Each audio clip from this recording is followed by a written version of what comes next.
in this video lecture, just want to say a few words about writing the speed of light in convenient units, especially when we're dealing with things like gamma. So remember, of course, gamma, 1 over the square root of 1 minus v squared over c squared, the Lorentz factor that's involved in time dilation, length contraction, and the like.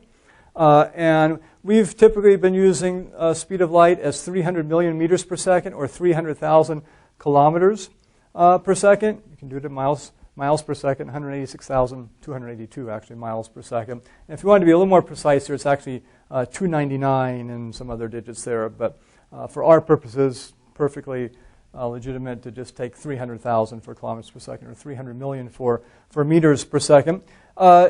It's because those numbers are so big and just outside our realm of experience, sometimes it's nice just to think about the fact that it's about 1 foot per nanosecond. In other words, in a billionth of a second, light travels 1 foot, about a third of a meter. So 1 foot per billionth of a second.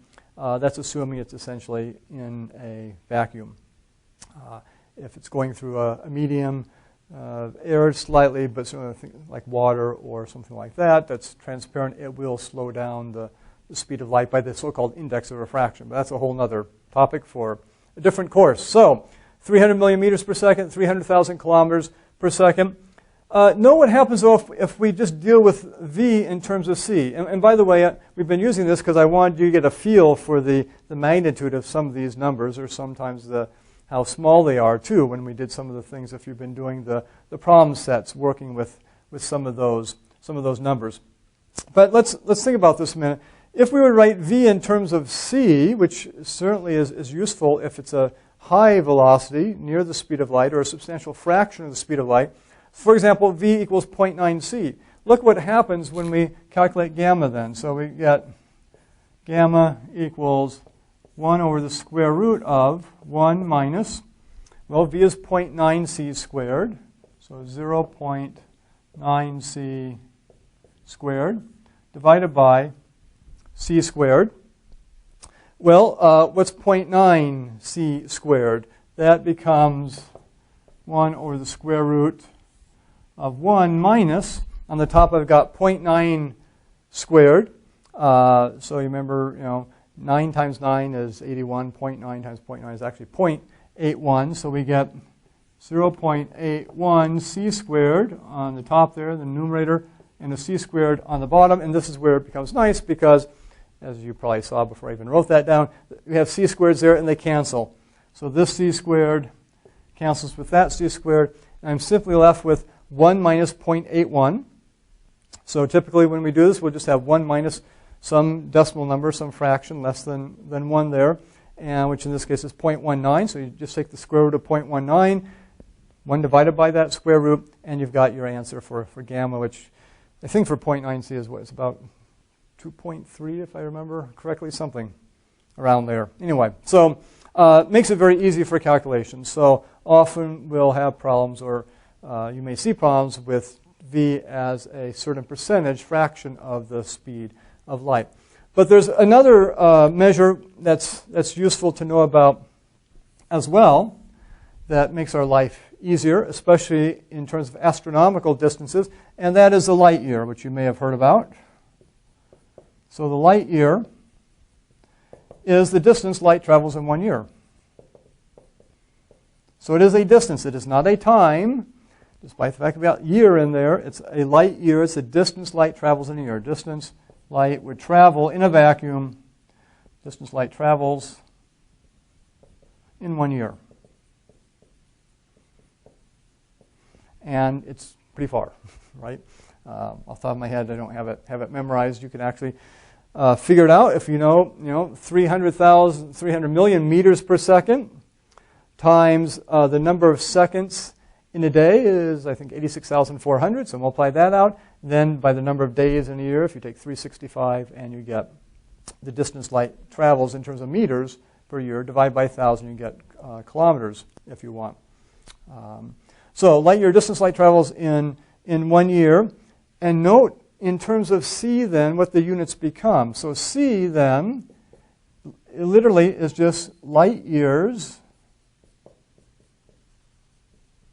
per year.